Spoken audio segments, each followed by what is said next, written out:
अब हामी आजको स्टार्ट गर्छौँ हैन। जति हामी उपस्थित भएका छौँ अरूहरू आउँदै गर्लान्, अरू आयो भने म फेरि उनीहरूलाई जोइन गर्छु नै। अब हामीले यो दोस्रो च्याप्टर, पहिलो च्याप्टर लगभग सिद्ध्याइसकेका थियौँ। अब दोस्रो च्याप्टरमा हामी जान लागेको हो र दोस्रो च्याप्टर चाहिँ नै विश्वको जनसङ्ख्याको स्थितिको बारेमा छ। र विश्वको जनसङ्ख्या अहिले कसैले भनौँ त विश्वको जनसङ्ख्या हाम्रो कति पुग्यो होला अहिले? मैले एउटा सानो यहाँ डेटा प्रस्तुत गरिरहेको छु हैन। अब बुक छ कि छैन, नभए यो टिप्ने यसलाई पनि टिप्दा हुन्छ। यसमा बुक छैन सर। टिप्ने छैन भने हामी यसो गरौँ, यहाँ एउटा डाटा मैले राखेको छु विश्वको जनसङ्ख्याको स्थिति चाहिने समेटिने गरेर। आज के अरे ईसा पूर्व 10,000 भन्दा वर्ष पहिले अब जनसङ्ख्या कति भन्ने कुरोमा चाहिँ नि यकिन थाहा हुन सकेको छैन। तर विभिन्न स्रोतहरूले चाहिँ 1 लाखदेखि लिएर 10 लाखसम्म मात्रै मानिसहरू बसोबास गर्दथे भनेर, सरी 1,000 होइन, यो 10,000 हो है। 10,000 ईसा पूर्व 10,000 मा, ईसा जन्मिनुभन्दा अगाडि 10,000 वर्ष पहिलेको अगाडिको कुरा हो। 1 लाखदेखि 10 लाख मानिसहरू थिए भन्ने कुरा आउँछ। त्यसै गरेर 5,000 ईसा पूर्वमा 5 लाखदेखि लिएर अब कुनै कुनै पुस्तकले 2 करोडसम्म पनि मानिस थिए भन्ने कुरो लेखेको छ। तर त्यो एथेनिक डाटाहरू होइन, त्यो एउटा अनुमानित डाटाहरू मात्रै हो। र हामी यो ईसा सम्वत सुरु हुँदाखेरि सन् 1 मा भनौँ हैन, जति बेला चाहिँ ईसा पूर्व सुरु भएको थियो, एडी सम्वत क्रिस्चियन एरा सुरु भएको थियो, र त्यति बेला चाहिँ नि विश्वको जम्मा जनसङ्ख्या चाहिँ नि 25 करोड थियो भनेर भनिन्छ। अब 1650 वर्षपछि, त्यसको 1650 वर्षपछि लगभग जनसङ्ख्या 25 करोडबाट चाहिँ नि 50 करोड मात्रै भयो हैन। त्यो हामी यत्रो यो के हेरिराखेका छौँ भने 1600-1700 वर्षको इतिहासमा जनसङ्ख्याको के भयो भने यो विश्वमा 25 करोड मात्रै बढ्यो। त्यसपछि गएर करिब 100 वर्षमा चाहिँ नि 20 करोड जनसङ्ख्या बढेको छ, 70 करोड जनसङ्ख्या भयो। अनि सर्वप्रथम विश्वमा चाहिँ 1804 मा गएर 1 अरब जनसङ्ख्या चाहिँ नि पुगेको तथ्याङ्कहरूले देखाउँछ हैन। र त्यति बेलाको जनसङ्ख्याको वृद्धि दर 0.05 वार्षिक चाहिँ 0.05 थियो। यो जनसङ्ख्या भन्नाले विश्वको जनसङ्ख्या भएकोले यसमा जन्म र मृत्यु प्राकृतिक जनसङ्ख्याको वृद्धि दर हो यो है, प्रतिशतमा यहाँ हामीले लेखिरहेछौँ। त्यसै गरेर 1 अरब जनसङ्ख्या हुनलाई फेरि 1927 सम्म पुर्नु पर्यो। 1927 मा जनसङ्ख्या 1 अरब बढेर 2 अरब भयो। त्यति बेलाको जनसङ्ख्या 1.07% वृद्धि भएको पाउँछ।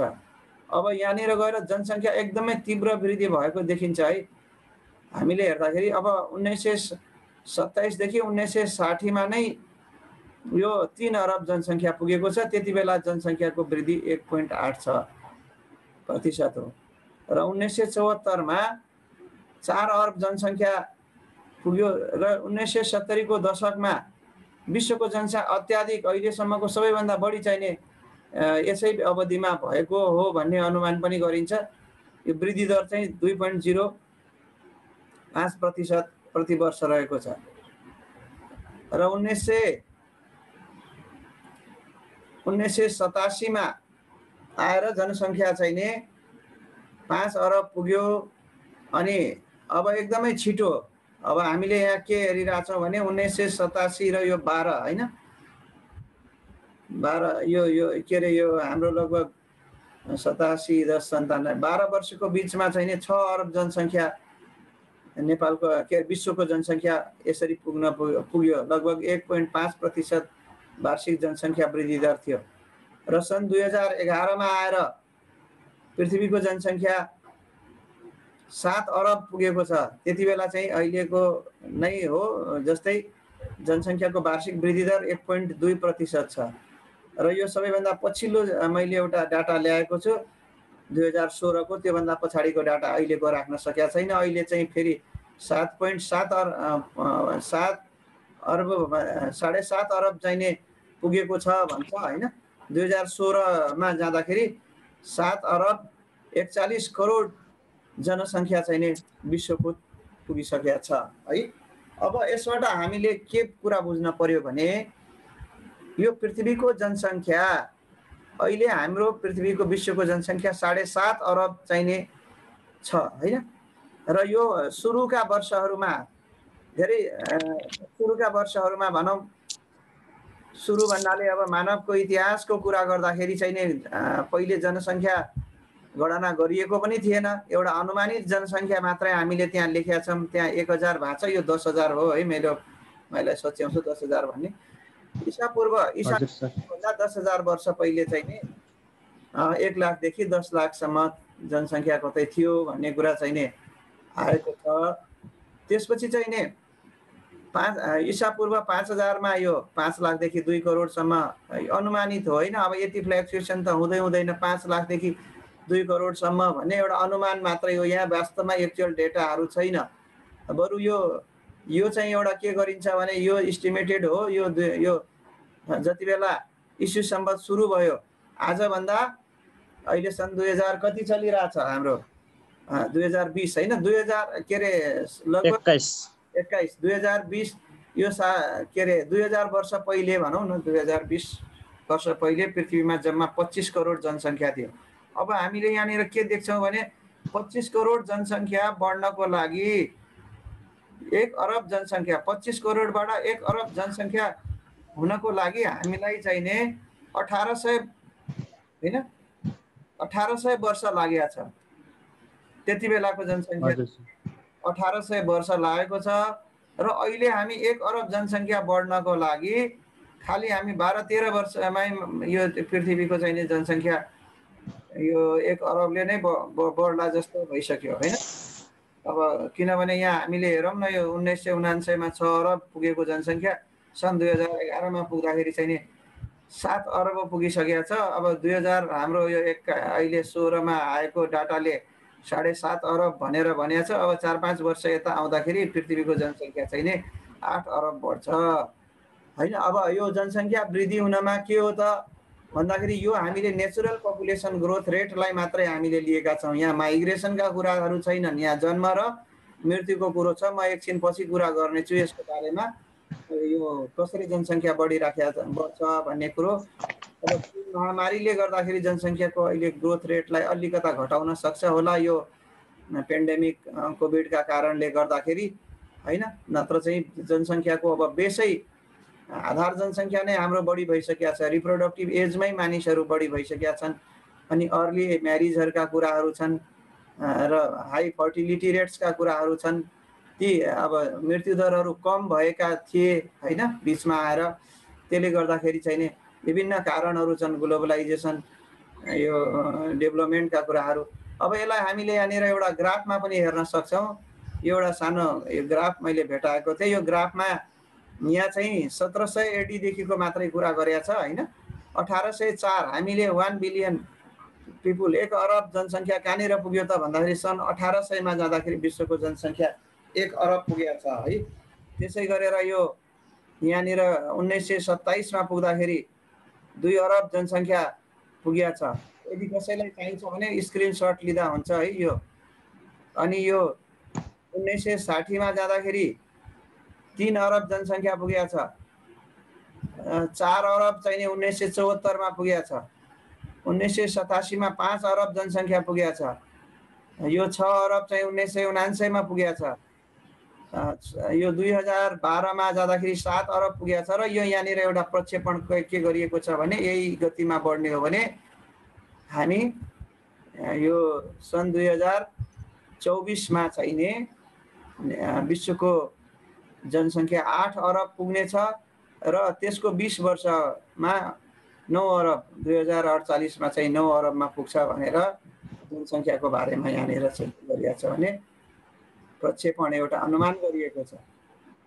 अब हामी यो च्याप्टरकै अनुसार जानुपर्ने भयो। त्यसपछि हामीले यहाँ हाम्रो च्याप्टरमा के दिएको छ भन्दाखेरि विश्वका विकसित राष्ट्र र तुलना गर्नुपर्नेछ हैन। विकसित राष्ट्र र अल्प विकसित राष्ट्रहरूमा जनसङ्ख्याको वृद्धिको अवस्था के छ भन्ने कुरालाई अहिले हामी यो विकसित राष्ट्रको एउटा सानो यहाँ तालिका मैले देखाएको छु।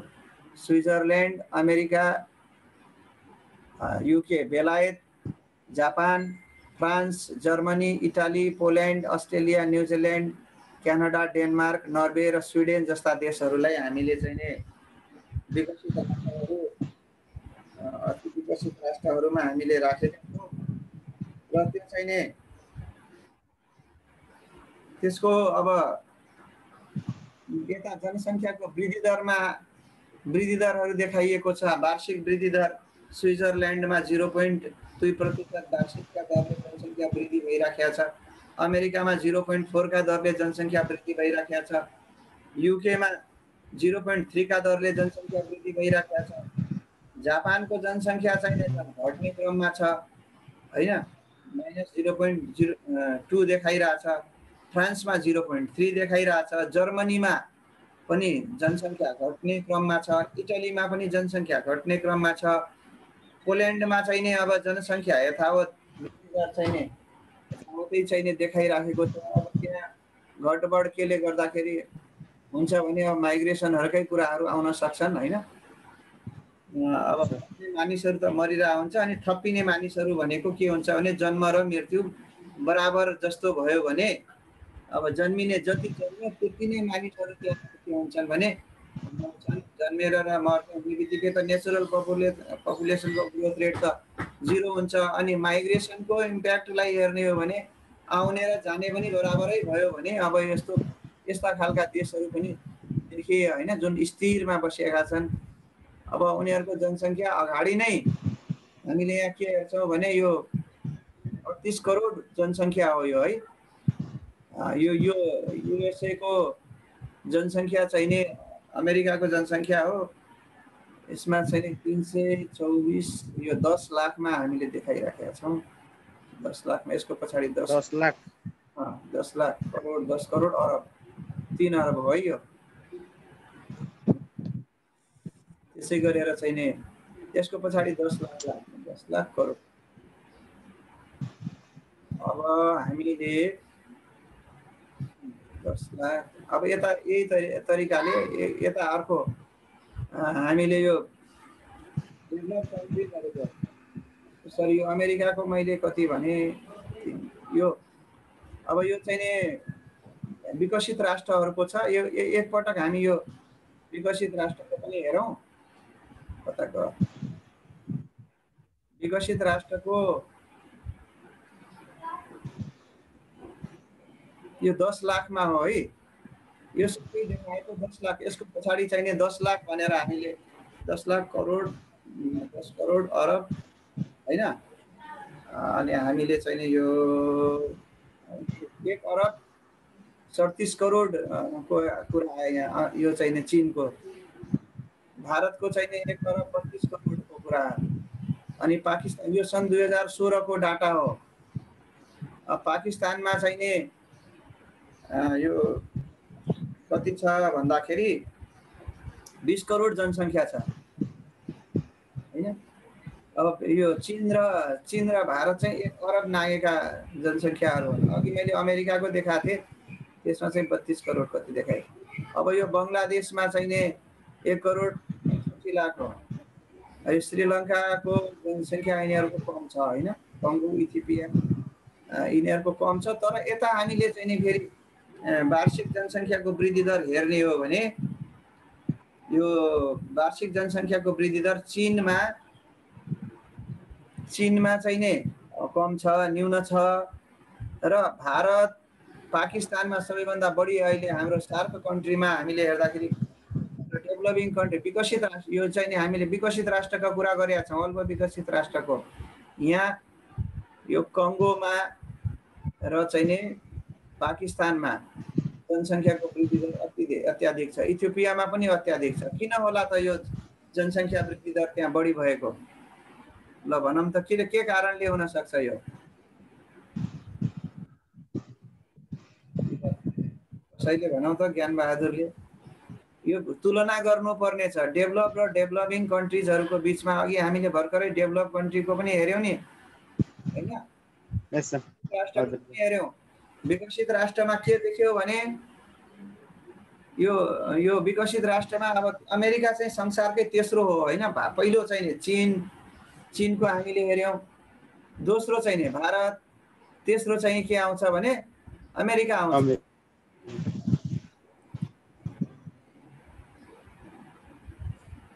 कसलाई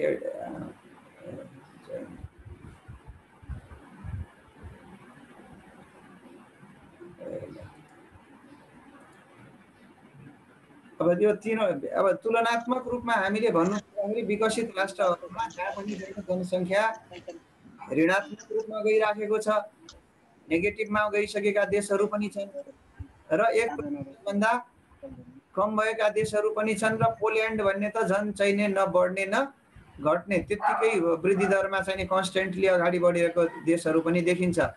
अब यसबाट हामीले तुलना के गर्न सक्छौँ भने त्यहाँ विभिन्न कारणहरू हुन सक्छ, सामाजिक कारणहरू, आर्थिक कारणहरू, त्यहाँको चाहिँ जनसङ्ख्याको वृद्धि दर साह्रै न्यून छ। अब त्यो न्यून भइसकेको अवस्था छ, त्यहाँ मृत्यु दर पनि कम छ र जन्मदर त साह्रै कम छ। अनि विवाहका उमेरहरूका कुराहरू पनि छन्। पछि हामी तुलना गर्नेछौँ सबै डेभलप र डेभलपिङ कन्ट्रिजहरूमा। बरु त्यहाँको जनसङ्ख्या वृद्धि हुनुमा जन्मभन्दा पनि त्यहाँ के हुन्छ भने डेभलप कन्ट्रिजहरूमा संसारका मानिसहरू त्यहाँ बढी गइराखेका छन्, होइन? त्यहाँ संसारका मानिसहरू बढी जान्छन् भने त्यहाँ त मानिसहरूको जन्मदर त एकदमै कम रहेछ त।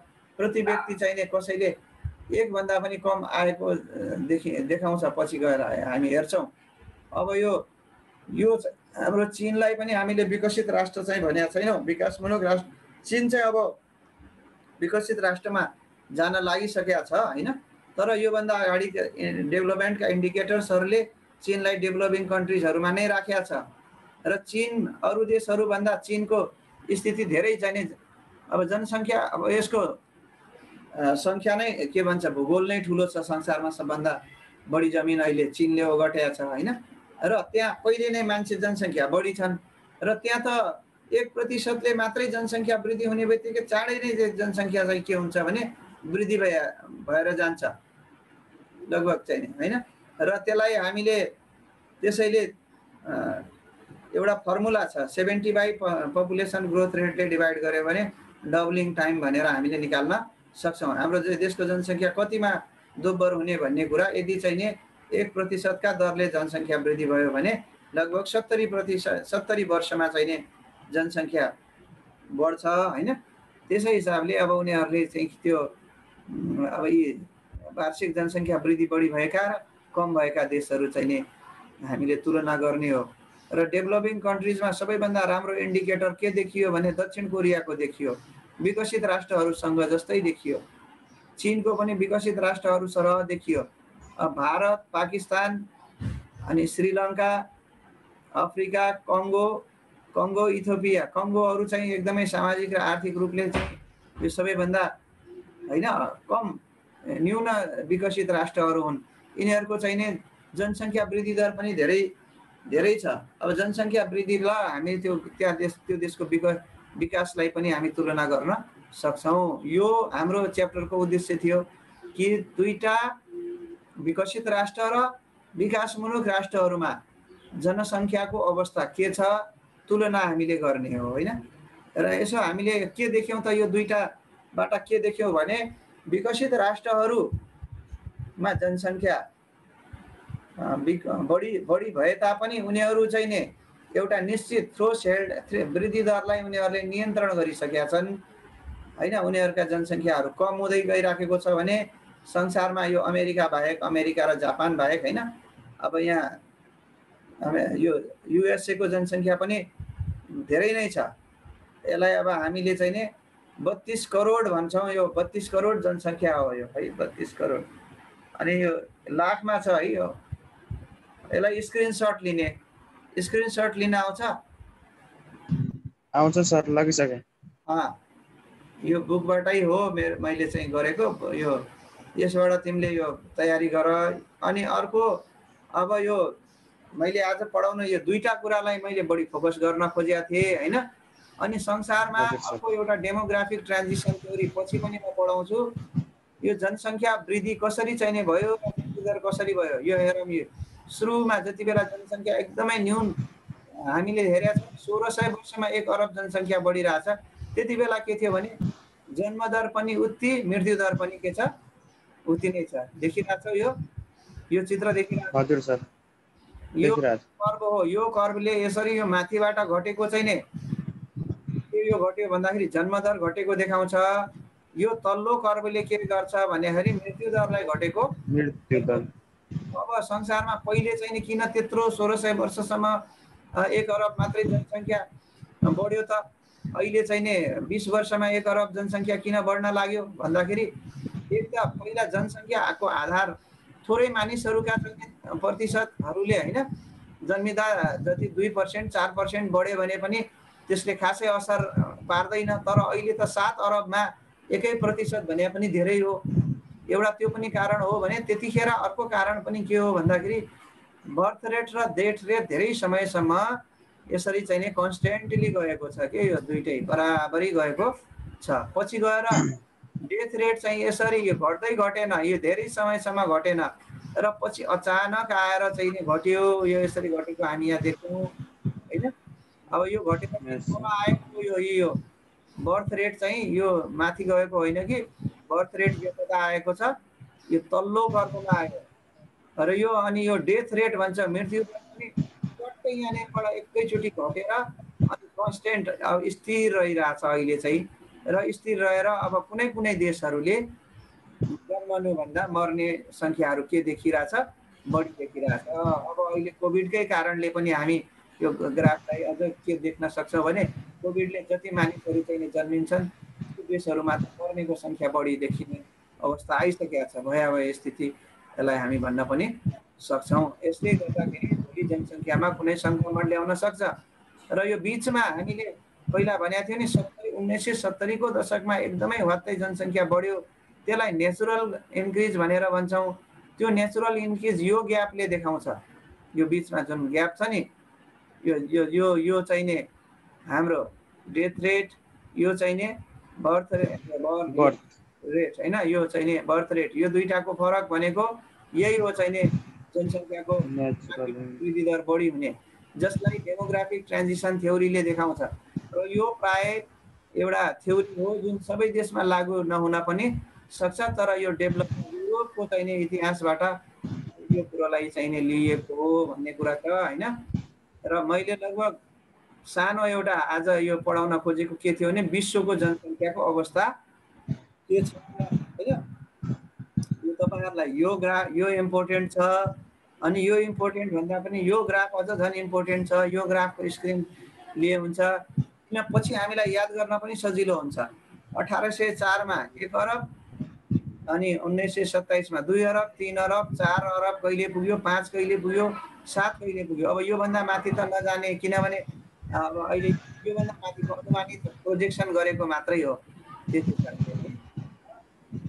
ल अब उता इङ्ग्लिसको सरले पनि वेट गर्नुभयो होला। अब मैले चाहिँ यसलाई स्टप सेयर गरेँ। र अरू केही छ भने यति नै भयो त। हामीहरू त विद्यार्थीहरू